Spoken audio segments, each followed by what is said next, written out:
바다의 불로초, 해조류의 왕이라는 별명을 갖고 있는 김. 이런 몸에 좋은 김도 잘못 먹으면 암에 걸리고 치매에 걸릴 수 있다는 사실 알고 계신가요?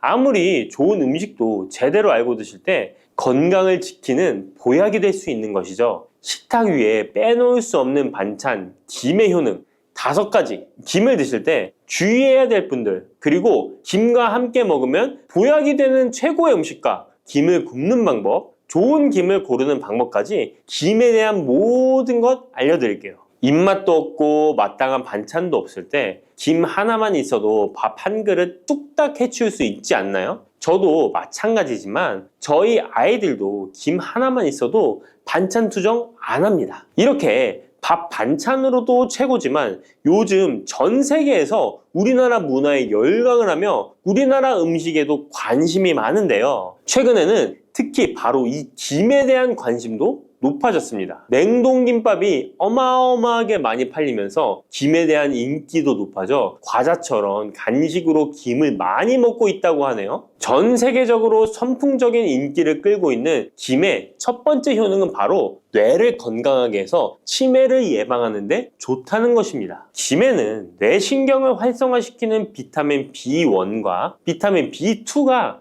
풍부하게 들어있는데요. 이 비타민들이 뇌세포의 건강을 유지하고 신경 전달 물질을 생성하는 데 도움을 주어 기억력을 향상시키고 뇌를 계속해서 활성화시켜줍니다. 또한 미네랄 성분들이 풍부하여 뇌 기능을 활성화하는 데 도움을 주어 치매를 예방할 수 있습니다. 그리고 김에는 포피란이라는 수용성 식이섬유가 풍부하게 함유되어 있는데요. 이 포피란은 혈관 내에 나쁜 콜레스테롤 LDL 수치를 떨어뜨려주는 효능이 있습니다. 따라서 혈관 내의 혈전 생성을 막아주고 동맥경화도 예방하여 혈액순환을 좋게 함으로써 뇌에도 혈류를 원활하게 해주는 것입니다. 또 김에 함유되어 있는 알긴산이라는 성분이 있는데요. 이 알긴산도 콜레스테롤이 혈관에 쌓이는 것을 방지하고 몸 밖으로 배출시켜주는 역할을 해줍니다. 국립부경대학교 연구팀의 연구 결과에 따르면 알긴산은 혈관 내의 중금속과 노폐물을 흡착하여 제거하고 혈액 속 중성지방 및 콜레스테롤을 억제하여 피를 맑게 하고 성인병 예방에 놀라운 기능을 한다고 보고하고 있습니다. 이러한 성분들의 효능으로 뇌에 필요한 영양분을 충분히 공급하고 노폐물을 빨리빨리 배출할 수 있게 되어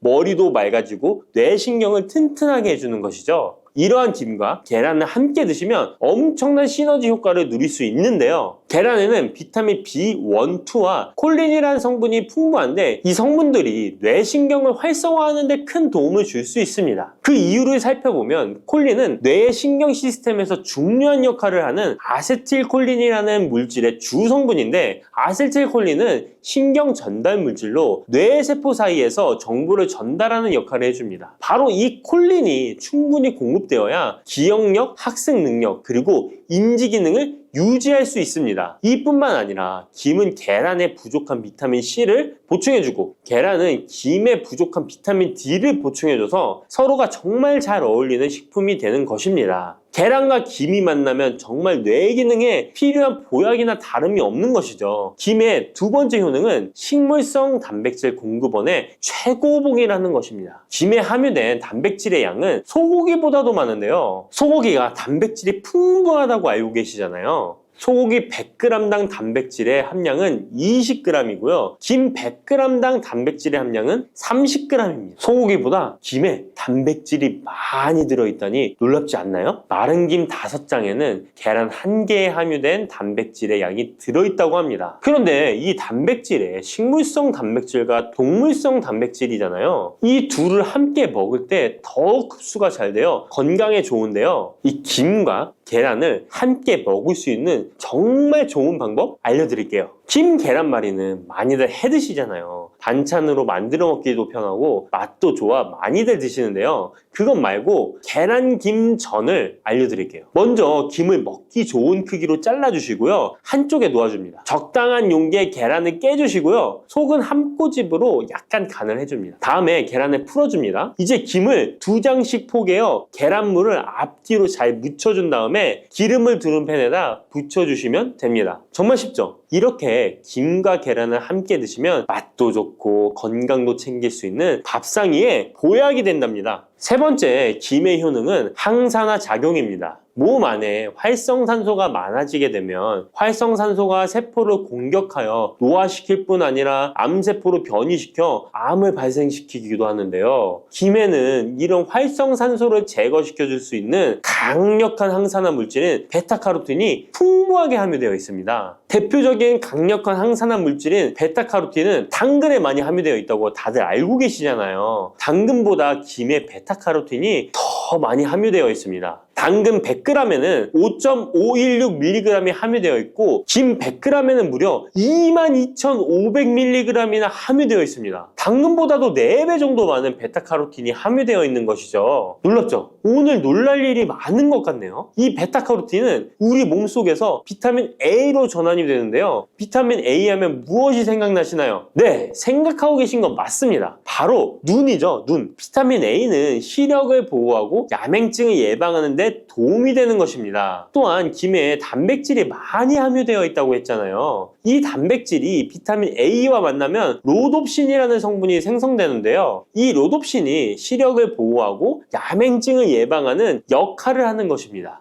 당근이 눈 건강에 좋다고 많이들 드시는데 당근보다도 김에 더 많이 함유되어 있다는 사실 꼭 기억하시기 바랍니다. 네 번째 김의 효능은 골다공증 예방에 도움을 준다는 것입니다. 김에는 칼륨이 풍부하게 함유되어 있는데요. 칼슘 하면 떠오르는 식품이 있죠. 바로 우유인데요. 우유 100g에는 칼슘이 110mg 함유되어 있고 김 100g에는 칼슘이 490mg이나 함유되어 있습니다. 김에는 우유보다 무려 4배 많은 칼슘이 함유되어 있는 것이죠. 나이가 들면서 특히 여성분들이 골다공증 발병률이 높아 힘든 경우가 많으신데요. 저희 어머니도 골밀도가 낮아져 병원에서 처방을 받아 약을 드시더라고요. 주변에도 중년의 나이를 넘어서고 계신 분들 중에 골다공증으로 약을 드시는 분들이 많으신데요. 우리나라 사람들의 부족한 영양소가 바로 칼슘이라서 이런 현상이 나타나는 것입니다. 칼슘이 부족하면 뼈가 약해지고 점점 골밀도가 낮아져서 골다공증이 발병하게 되는 것인데요. 김에 함유된 칼슘은 특히 우리 몸에 흡수가 잘 되어 정말 좋습니다. 우유보다 4배 많은 칼슘을 가지고 있는 김을 평소에 충분히 드신다면 골다공증 예방에도 도움을 받을 수 있습니다. 김을 드실 때에도 먹는 방법을 알고 드시는 게 좋겠죠. 김의 영양소를 잘 흡수할 수 있도록 먹는 방법이 있는데요. 김을 구울 때 어떻게 하시나요? 보통 기름을 김에 바르고 불에 구워 드시잖아요. 그렇게 하시면 안 되고요. 마른 김을 아무것도 바르지 않은 달궈진 팬에 앞뒤로 5초씩 살짝 구운 다음에 들기름을 발라 드시면 됩니다. 이 김에 열을 가하게 되면 김에 함유된 영양소들의 체내 흡수율이 높아지게 됩니다. 이 들기름을 굽기 전에 바르지 않고 구운 후에 바르는 이유는 들기름이 열에 약해서 들기름을 바른 채로 굽게 되면 들기름이 산패되어 오히려 건강을 해칠 수 있기 때문입니다. 열을 가하지 않은 들기름을 바르면 들기름의 불포화 지방산이 또 혈관을 깨끗하게 해줘서 더욱 건강한 식사를 하실 수 있습니다. 이 5번째 김의 효능은 당뇨를 완화시키는 데 도움을 준다는 것입니다. 당뇨병이 있는 분들은 비타민 B1, 2가 결핍되어 있는 분들이 많은데요. 김에 바로 이 비타민 B1, 2가 풍부하게 함유되어 있어 당뇨를 완화시키는 데 도움이 되는데요. 2017년 한국식품과학지에 실려있는 연구에서 당뇨 환자들이 김을 섭취하면 혈당 수치를 낮추는데 도움이 된다고 보고했습니다. 이는 김에 함유된 비타민 B1, 2 때문이라고 밝혔습니다. 당뇨 환자는 비타민 B1, 2가 결핍되기 쉬운데요. 그 이유는 비타민 B1, 2는 고기에 보통 많이 함유되어 있는데 당뇨 환자의 식단은 채식인 경우가 많아서 비타민 B1, 2를 섭취할 수 있는 기회가 적어지기 때문입니다. 또한 당뇨 환자에게 처방되는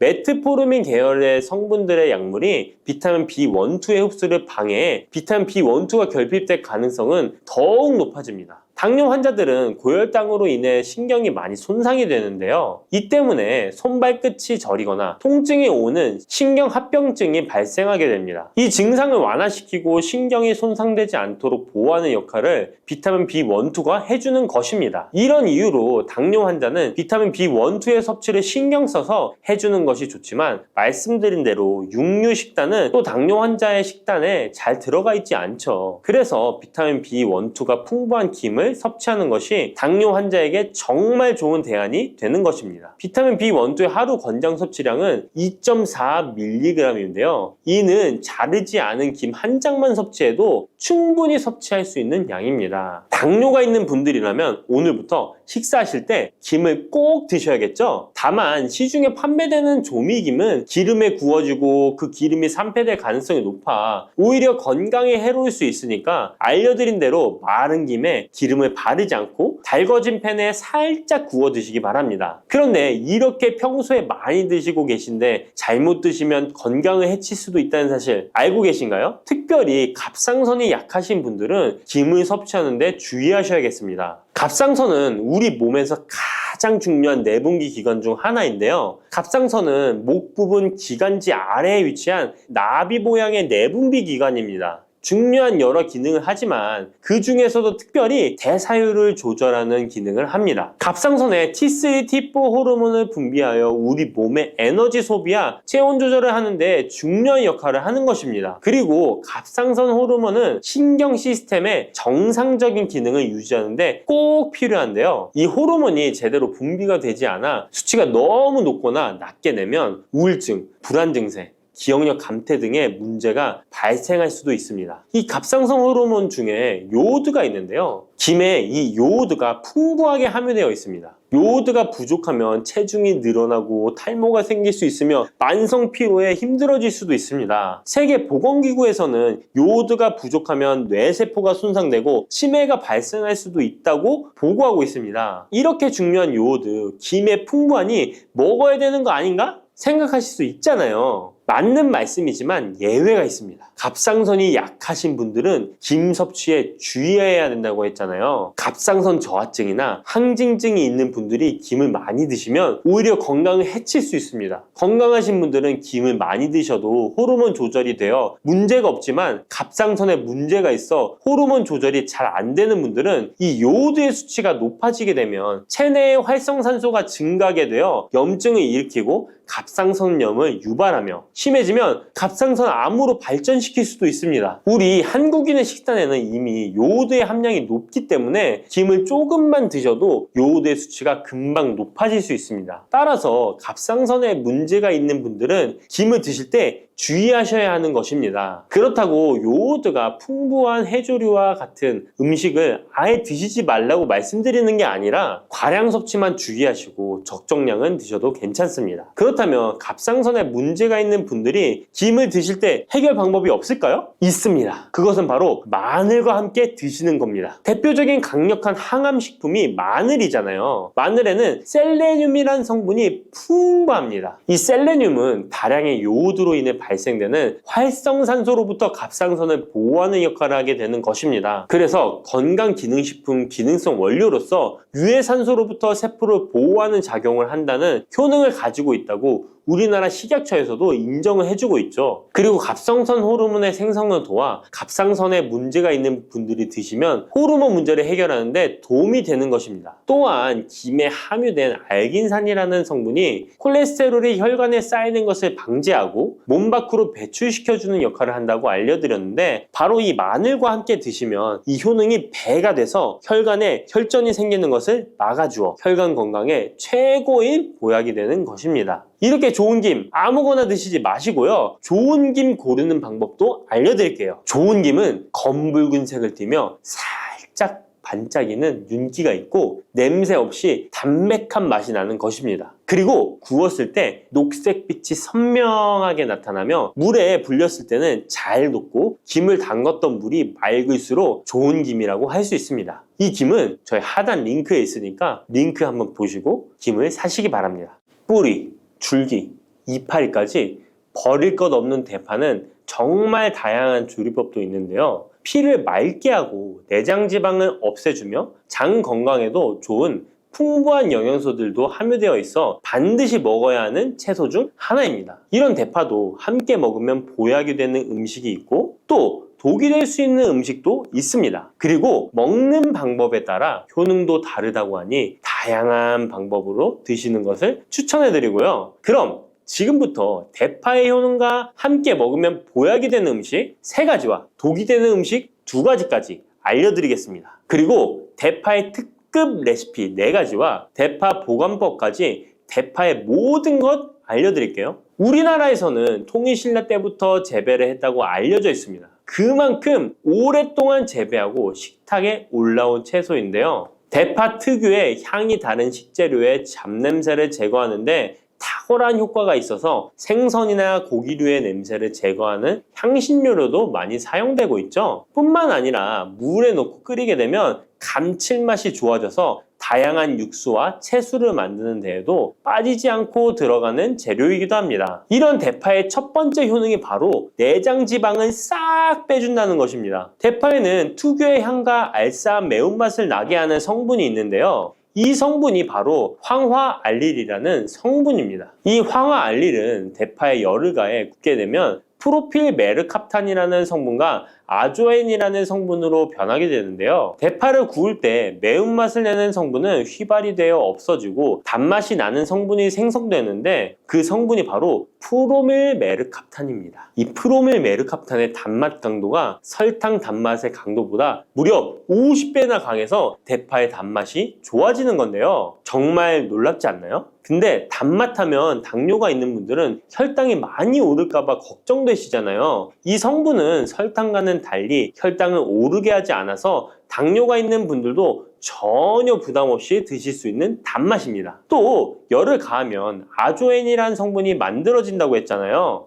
바로 이 성분이 우리 몸을 회복시키는 효능이 있는데요. 어떻게 우리 몸을 회복시킬까요? 그것은 바로 혈관을 깨끗하게 해주기 때문입니다. 아조엔의 별명이 바로 혈관 청소부인데요. 혈관에 나쁜 콜레스테롤을 제거하고 혈액이 뭉치는 혈전 생성을 방지해줍니다. 혈관도 확장해줘서 혈액순환을 원활하게 해주는 역할도 해준답니다. 이런 효능으로 신진대사를 원활하게 해주고 동맥경화, 고지혈증, 고혈압 등의 심혈관 질환을 예방하는 데에도 도움을 줄 수 있습니다. 뿐만 아니라 내장지방을 분해해 몸 밖으로 배출시켜주는 효능이 있어서 건강뿐만 아니라 다이어트에까지 도움을 주는데요. 최근에는 다이어트 식품으로도 많이 활용되고 있습니다. 그리고 대파의 녹색 부분에는 베타카로틴이 풍부한데요. 이 성분이 바로 강력한 항산화 물질입니다. 이 베타카로틴은 우리 몸속의 활성산소를 제거하여 노화를 방지해주고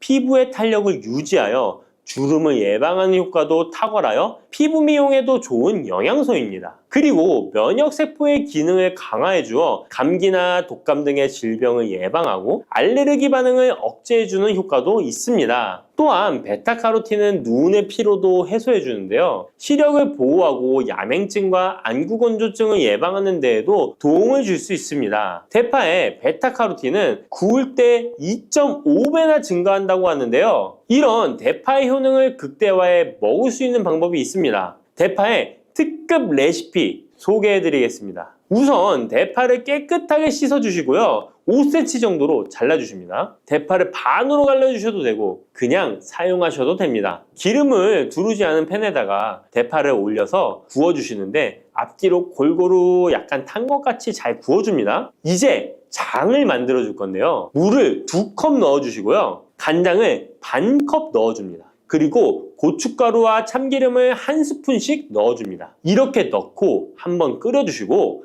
다 끓고 나면 식초를 반 스푼 넣어주시면 됩니다. 이렇게 만들어진 양념장을 구운 파를 넣은 그릇에 붓고 하루 정도 숙성시켜 드시면 됩니다. 물론 바로 드셔도 되지만 숙성시켜 드시면 더욱 맛있는 대파 요리를 드실 수 있습니다. 그리고 대파에서 대파의 뿌리는 특히 채소와 육수를 만들 때 많이 사용하는데요. 대파의 뿌리에는 알리신이라는 성분이 풍부하게 함유되어 있습니다. 이 알리신은 우리 몸을 따뜻하게 해주고 열을 올려주는 역할을 하고 혈액순환을 원활하게 해줘서 신경을 안정화시켜주기도 하는데요. 이렇게 신경을 안정시켜주는 효능으로 불면증도 완화해주어 잘 때 머리맡에 두고 주무시는 분들도 계십니다. 그리고 알리신은 몸에 열을 내주는 효능으로 기침 감기와 가래를 완화시켜주는 데 도움을 주며 항균, 항암 효과도 있어서 각종 바이러스와 암세포를 억제해 주어 암을 예방하는 데에도 탁월한 효능을 발휘합니다. 알리신은 지방을 분해하고 배출해줘서 다이어트에도 도움을 준다고 알려져 있습니다. 그리고 대파의 뿌리 부분에는 폴리페놀 성분이 많이 함유되어 있어 심혈관 질환 예방에 탁월한 효능이 있습니다. 식이섬유도 풍부하여 장 운동을 활성화하고 배변 활동을 도와 변비를 예방하고 숙변을 제거하는 효능도 있고요. 이런 대파 뿌리를 채소나 육수 만드실 때 말고는 특별히 많이 안 쓰는데요. 대파 뿌리의 특급 레시피를 하나 알려드릴게요. 그것은 바로 대파 뿌리 생강차입니다. 대파 뿌리와 생강을 함께 끓여서 차로 드시게 되면 기관지나 폐와 같은 호흡기의 염증을 제거해주고 무릎과 같은 관절의 염증도 제거해주어 관절 통증을 완화시켜줄 수 있습니다. 생강에는 진저롤, 쇼가올, 페로 화합물 등 다량의 항염증 성분들이 함유되어 있어서 우리 몸의 염증을 제거하는 데 탁월한 효능을 가지고 있습니다. 생강은 약재로서 오랫동안 사용되어 왔는데요. 최근에도 계속해서 새로운 효능이 발견되고 있을 정도로 약성이 아주 좋은 식품입니다. 최근 한 연구 결과에 따르면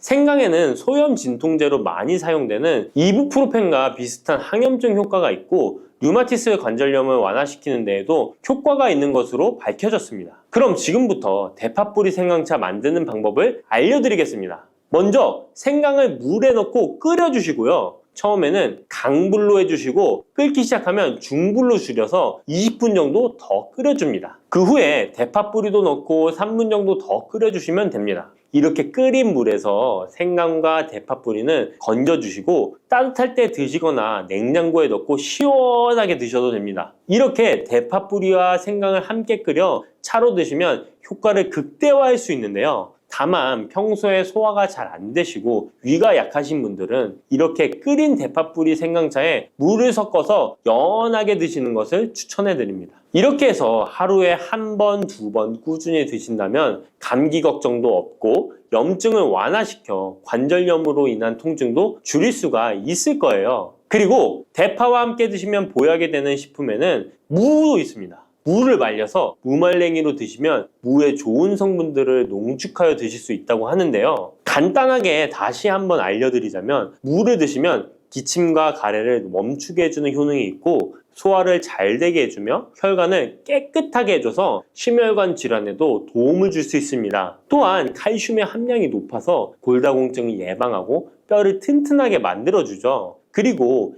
해독작용도 뛰어나고 혈당을 조절해줘서 당뇨를 예방하는 데에도 도움을 줄 수 있습니다. 이렇게 좋은 물을 대파와 함께 드시면 그 효능이 극대화될 수 있는데요. 특히 혈액을 깨끗하게 해줘서 심혈관 질환을 예방하며 당뇨 또한 예방해 줄 수 있을 뿐만 아니라 당뇨 합병증을 완화시켜 주는 데에도 탁월한 도움을 받을 수 있습니다. 대파를 넣은 무말랭이 무침을 만들어 드시면 오독오독한 무말랭이 식감도 좋고 입맛도 돌게 하는 반찬으로도 정말 좋으니까 꼭 대파 무말랭이 무침도 만들어서 드셔보시길 바랍니다. 대파와 함께 드시면 보약이 되는 음식 세 번째는 바로 두부입니다. 이 대파와 두부가 만나면 우리 몸에 에너지를 공급하여 활력이 넘치도록 도와줍니다. 그 이유는 바로 대파의 알리신 성분과 두부의 비타민 B1이 만나면 알리티아민으로 전환이 되는데요. 이 알리티아민이 비타민의 체내 흡수율을 높여주고 신진대사를 촉진해서 우리 몸의 피로를 회복하고 에너지를 불어넣어주기 때문입니다. 그럼 여기서 대파 두부조림 맛있게 만들어 드시는 특급 레시피 알려드릴게요.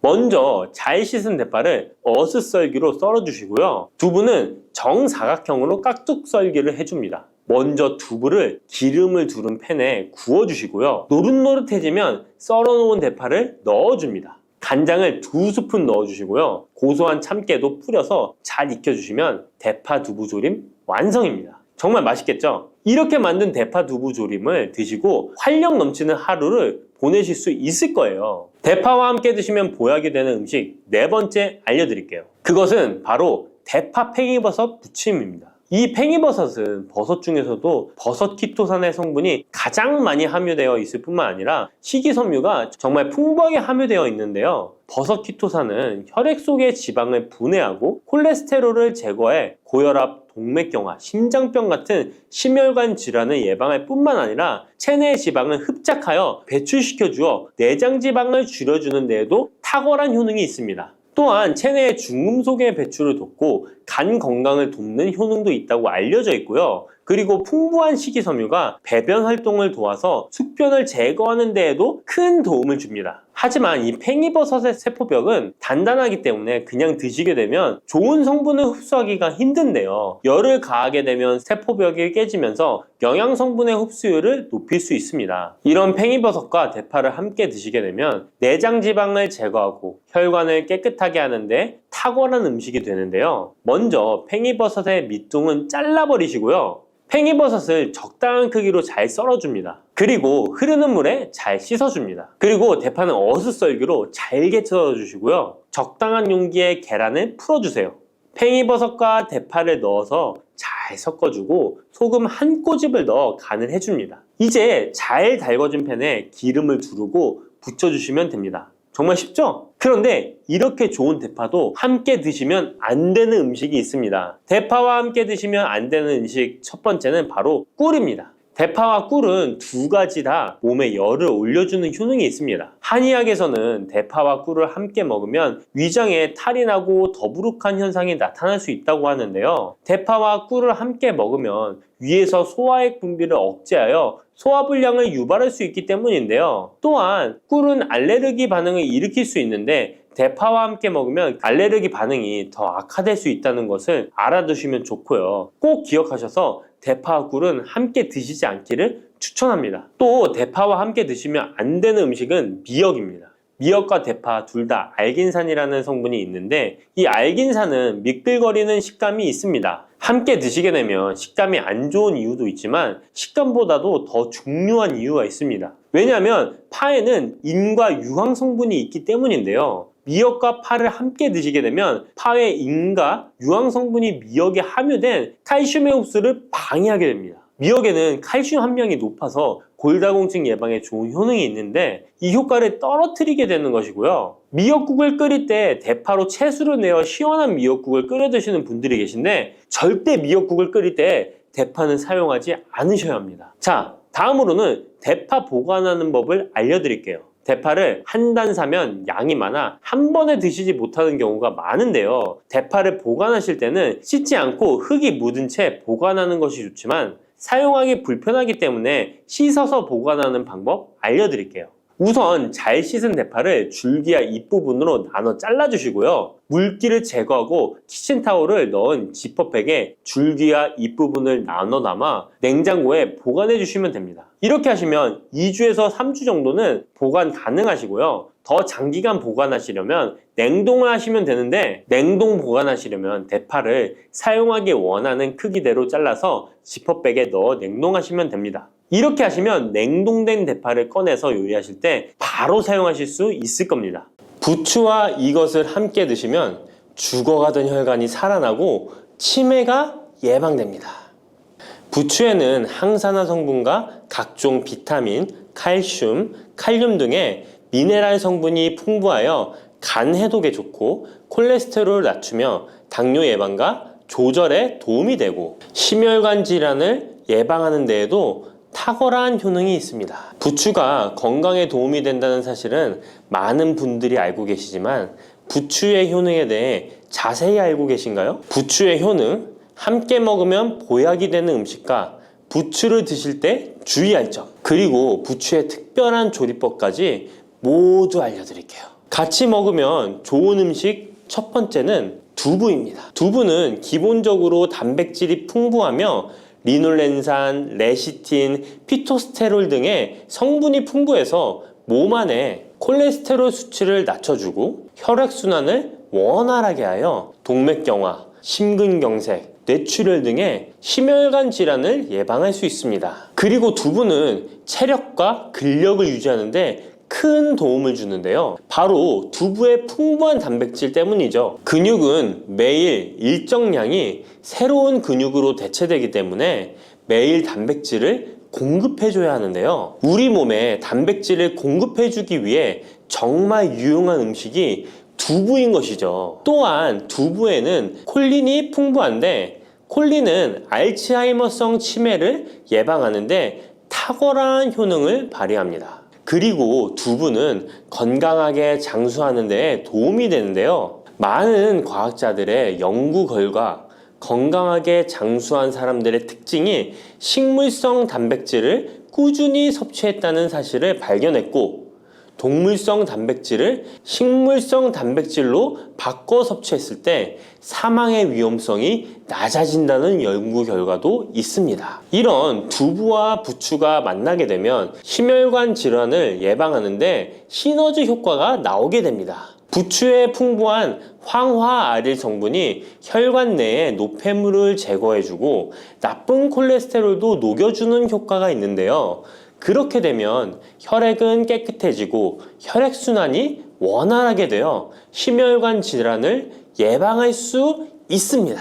그리고 부추에는 칼륨이 풍부한데요. 칼륨은 혈관 내에 나트륨을 배출해주는 작용을 합니다. 나트륨의 농도가 높아지면 고혈압이 발생하고 증세가 심해지면 치매까지 유발할 수 있는데요. 부추의 칼륨이 나트륨을 배출해 주어 혈관의 문제를 미리미리 예방하여 고혈압뿐만 아니라 혈관성 치매까지 예방하는 효과를 누릴 수 있답니다. 문제는 부추를 먹어 이렇게 혈액순환이 좋아진다 해도 혈관 내에 호모시스테인이라는 성분은 부추를 드시는 것으로는 해결되지 않습니다. 호모시스테인은 체내에서 메티오닌이 대사되는 과정에서 생성되는 아미노산입니다. 이 호모시스테인이 혈관에 쌓이게 되면 혈관을 손상시키고 혈액 응고를 촉진하므로 심혈관 질환이 급증할 수 있습니다. 그런데 이때 두부를 함께 드시게 되면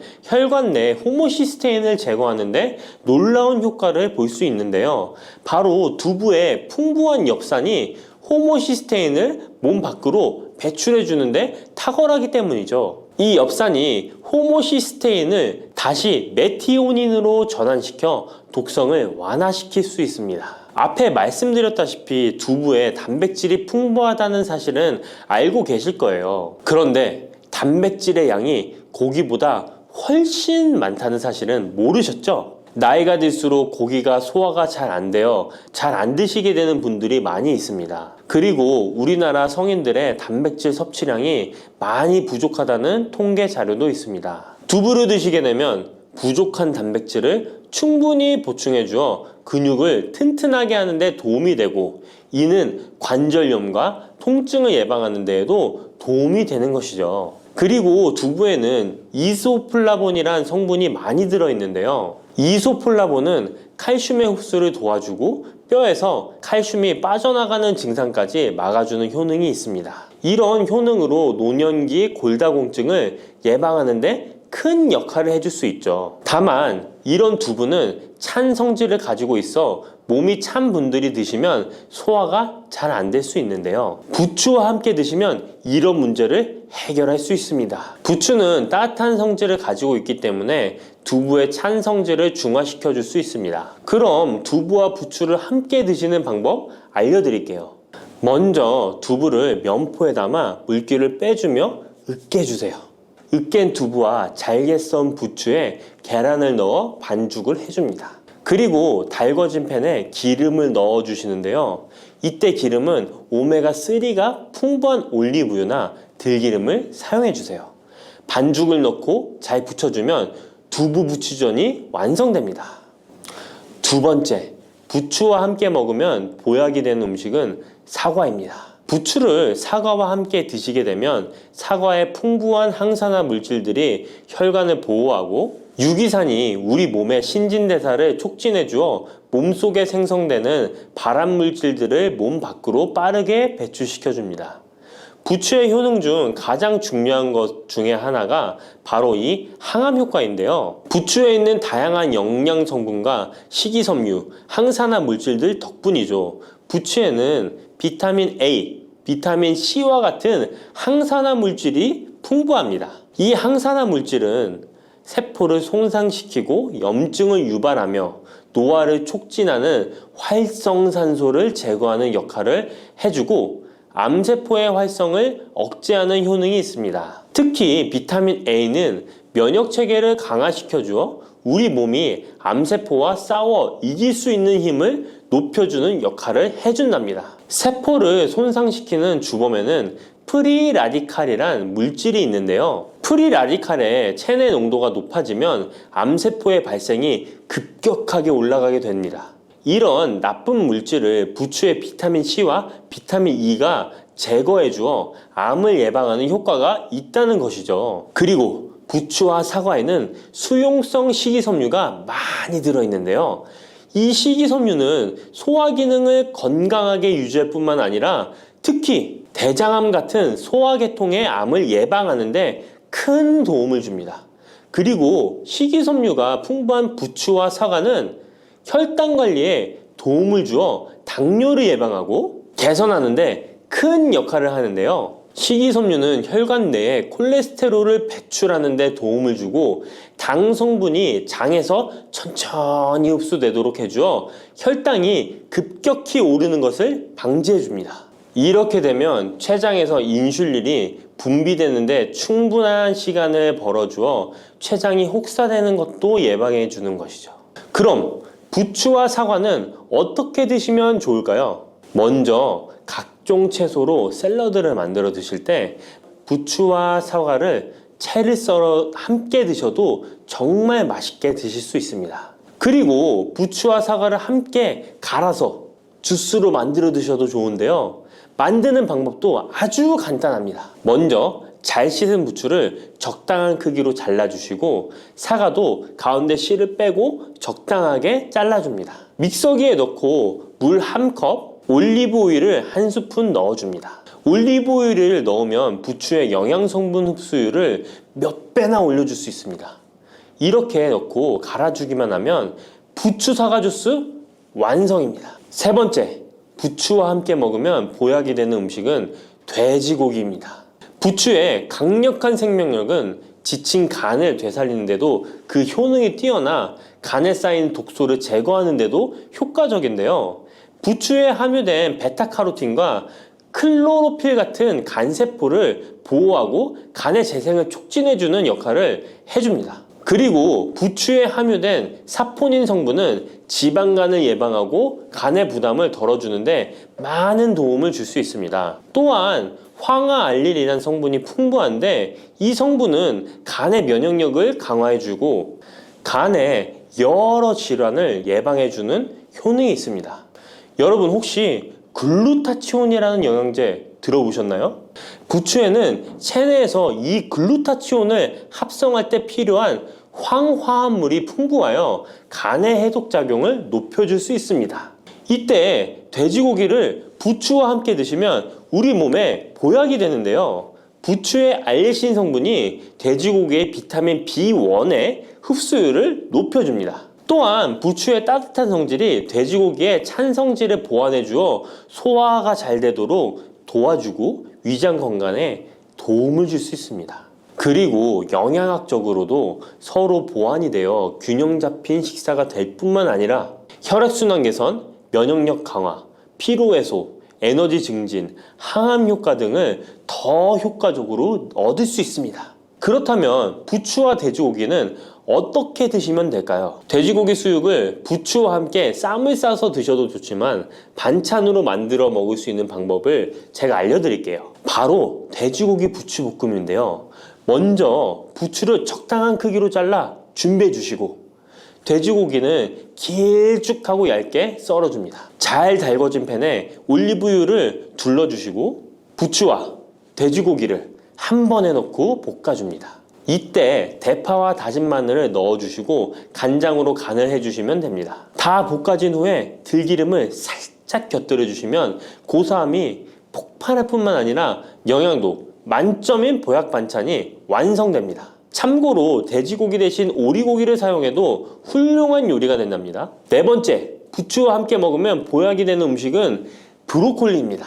브로콜리는 세계 10대 슈퍼푸드 중 하나로 선정될 만큼 건강에 좋은 채소입니다. 브로콜리에는 항산화 물질인 비타민 E, 베타카로틴, 비타민 C 등이 풍부하게 함유되어 있어 혈관 속의 활성산소를 제거하여 세포의 노화를 방지하는 효과가 있습니다. 그리고 설포라판이라는 항암 성분도 풍부하여 암세포의 성장을 억제하고 암 예방에 효과적인 놀라운 식물이죠. 또한 비타민 A가 풍부하여 눈 건강에도 아주 좋은 효능을 발휘합니다. 이 비타민 A는 부추에도 풍부하여 함께 드실 때 시너지 효과를 누릴 수 있게 되는데요. 비타민 A는 로놉신의 합성을 도와 야맹증을 예방해주고 눈의 점막을 만들어내는 효능이 있어 안구 건조증을 예방하고 눈시림 증상을 완화시켜줄 수 있습니다. 또한 비타민 C는 활성산소를 제거하여 안구세포를 보호해주고 눈의 혈관을 건강하게 유지시켜주어 망막이 손상되는 것을 막아줍니다. 이런 효능으로 눈이 충혈되는 것과 통증을 완화시켜줄 수 있습니다. 눈 질환 중에 황반변성은 노인의 실명 원인 1위로 매우 위험한 질병인데요.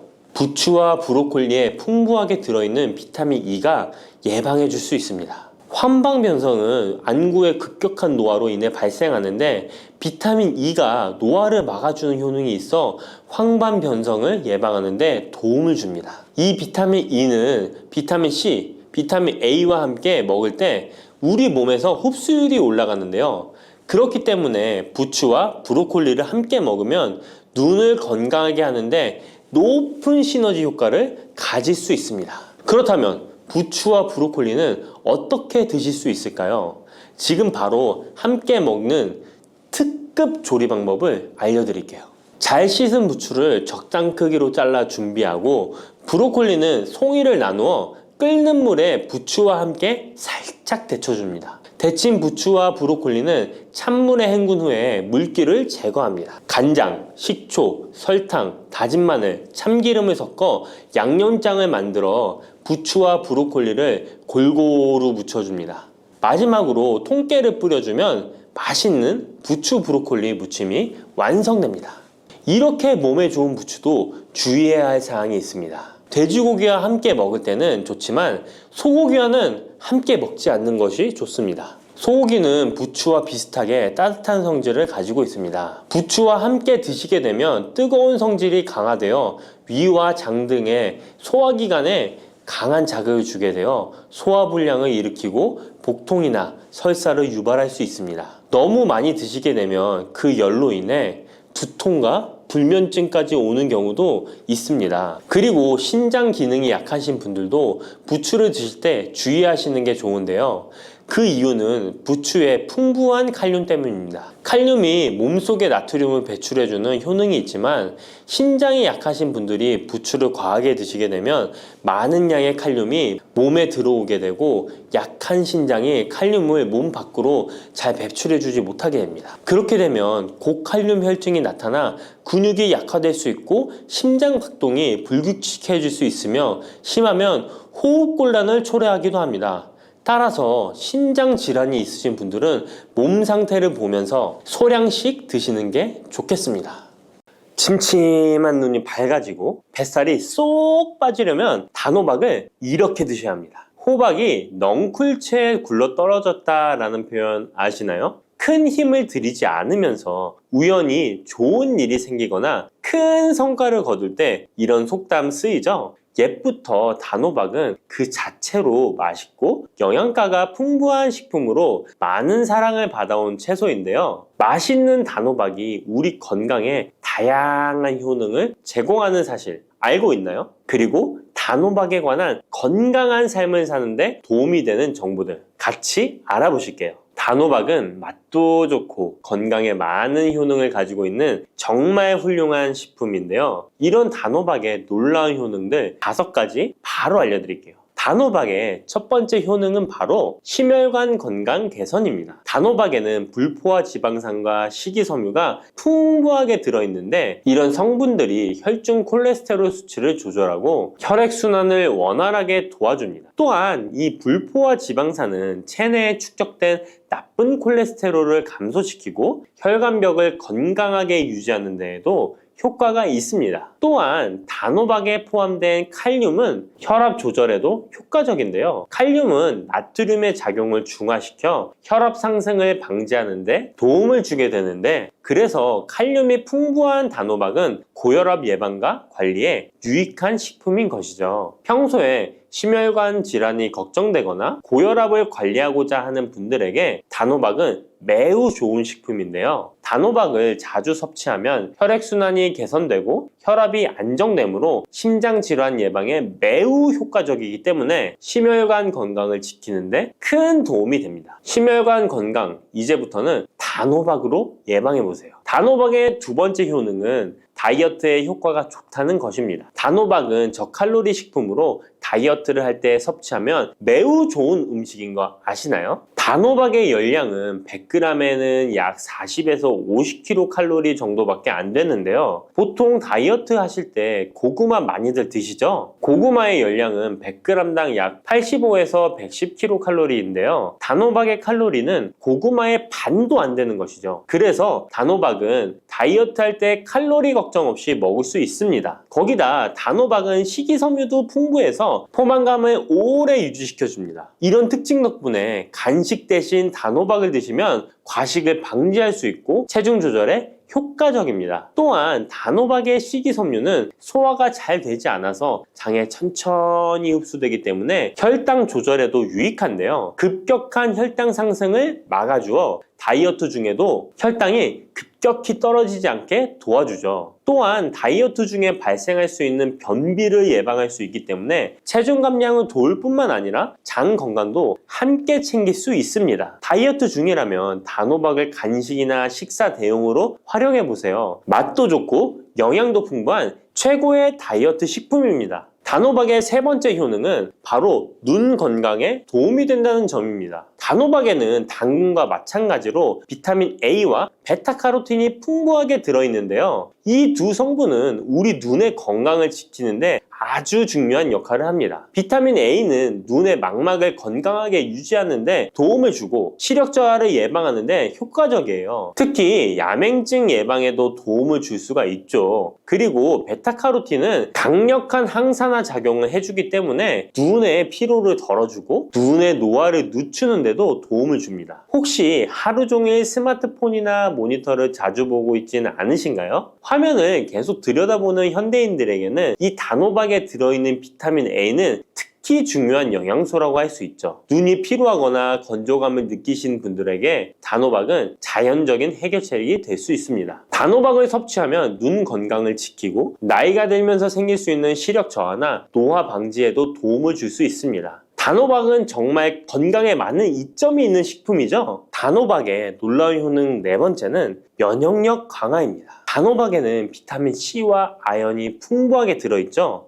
비타민 C는 면역 세포를 활성화시켜 감염 예방에 큰 도움을 주고 아연은 백혈구의 생성을 돕고 체내에서 염증 반응을 조절하여 면역 체계가 정상적으로 작동할 수 있게 도와줍니다. 이뿐만 아니라 단호박에 들어있는 항산화 물질들은 우리 몸의 세포를 보호하고 염증을 줄여 면역 기능을 더욱 향상시키는 데 도움을 주는데요. 특히 겨울철이나 환절기에 감기나 독감 예방을 위해 면역력 강화를 원하신다면 단호박을 꾸준히 섭취하시는 것이 좋은 식습관이 될 수 있습니다. 또 자주 피로감을 느끼거나 감기 등에 쉽게 걸리는 분들에게 단호박은 아주 좋은 식품이라는 것 알고 계시면 도움이 될 거예요. 단호박의 효능 다섯 번째는 부종과 붓기를 개선하는 데 도움을 주는 것입니다. 붓기에 호박이 좋다는 거 모르시는 분 없으시죠? 우리가 수술이나 시술을 받고 얼굴이 부을 때 약국에서 단호박즙 같은 거를 파는 것도 많이 보셨죠. 이는 단호박에는 칼륨이 풍부한데 칼륨은 체내에 있는 나트륨과 균형을 맞춰주고 몸 안에 불필요한 수분을 배출하는 역할을 합니다. 그래서 부종을 완화하고 몸의 붓기를 개선하는데 효과적이죠. 특히 평소에 손이나 발, 얼굴 등이 자주 붓는 분들에게 단호박을 섭취하면 체내 나트륨 농도를 조절해줘서 불필요한 수분이 빠져나가면서 붓기가 자연스럽게 완화될 수 있습니다. 이렇게 효능이 많은 단호박을 어떻게 섭취하느냐에 따라 그 효과가 달라질 수 있다는 사실 알고 계시나요? 섭취 방법에 따라 효능의 50%만 섭취하게 될 수도 있고 또 100%로 바뀔 수도 있는데요. 단호박 효능 100%로 섭취하는 방법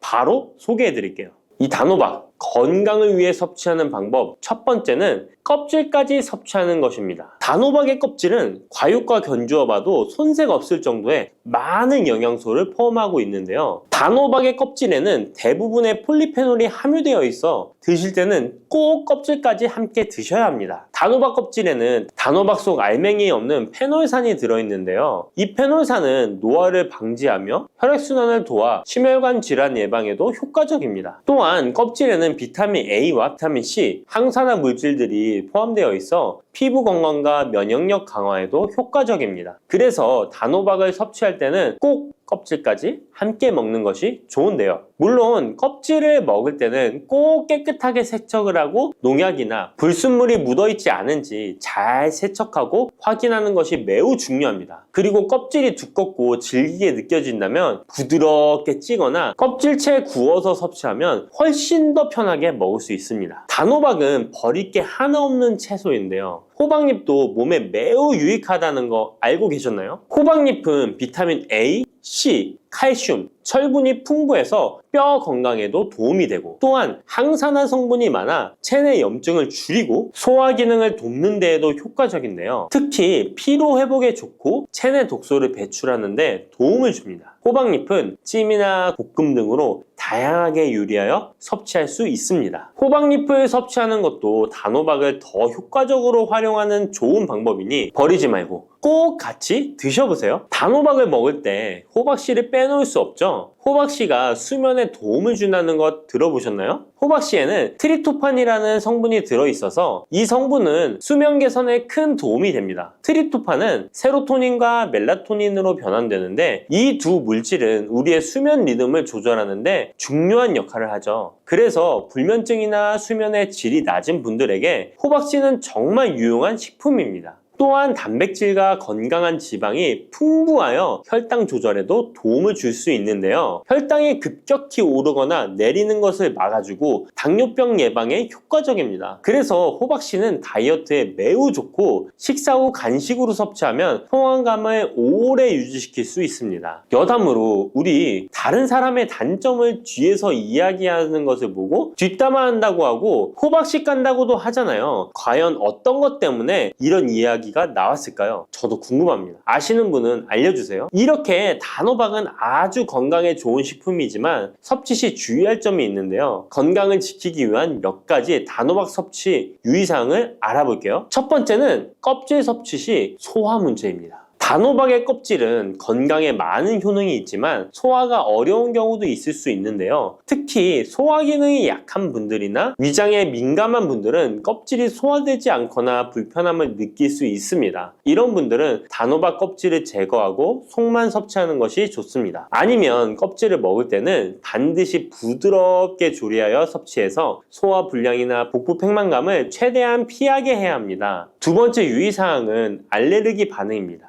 단호박은 일반적으로 알레르기 반응을 일으키는 경우가 드물지만 일부 사람들은 호박에 알레르기가 있을 수 있는데요. 특히 호박이나 호박씨에 민감한 분들은 섭취 후 발진이나 가려움 등의 증상을 경험할 수 있습니다. 이런 증상이 나타난다면 단호박 섭취를 바로 중지하고 알레르기 전문의와 상담하는 것이 좋습니다. 알레르기 반응은 개인의 체질에 따라 다를 수 있기 때문에 처음 먹을 때는 소량으로 섭취하여 반응을 확인하는 것이 안전하다는 거 기억해 주세요. 단호박 섭취에 유의해야 할 사항 세 번째는 신장질환이 있는 사람의 섭취입니다. 단호박은 칼륨이 풍부한 식품인데요. 신장 기능이 약한 분들은 칼륨 과다 섭취가 문제가 될 수 있습니다. 칼륨이 과잉 섭취되면 신장에 부담을 줘서 부종이나 혈압 상승 등의 문제가 발생할 수 있기 때문인데요. 신장 질환이 있는 사람은 칼슘 섭취를 조절해야 하므로 단호박을 섭취하기 전에 반드시 의사와 상담하는 것이 좋습니다. 신장에 문제가 있는 분들은 단호박 섭취 시에 본인에게 맞는 양을 조절하여 섭취해야 합니다. 네 번째, 단호박 섭취 시 유의사항은 다이어트 시 과잉 섭취입니다. 아까 얘기 드렸듯이 단호박은 다이어트에 유익한 식품이라고 했잖아요. 하지만 다이어트에 도움이 되는 단호박도 조리 방법에 따라 칼로리가 달라질 수 있습니다. 예를 들어 단호박을 버터나 크림 등 고칼로리 재료와 함께 조리하면 그만큼 칼로리가 높아져서 다이어트에 좋지 않을 수 있습니다. 다이어트를 하시는 분들은 단호박을 찌거나 구운 방법으로 조리하고 고칼로리 재료를 피하는 것이 건강하고 성공적인 다이어트를 위해서 꼭 필요합니다. 또한 단호박에 포함된 당분은 비교적 낮지만 당뇨가 있는 사람은 과도하게 섭취하지 않도록 주의해야 합니다. 마찬가지로 다이어트 중에도 혈당의 급격한 상승을 막기 위해 적당량을 섭취하는 것이 중요합니다.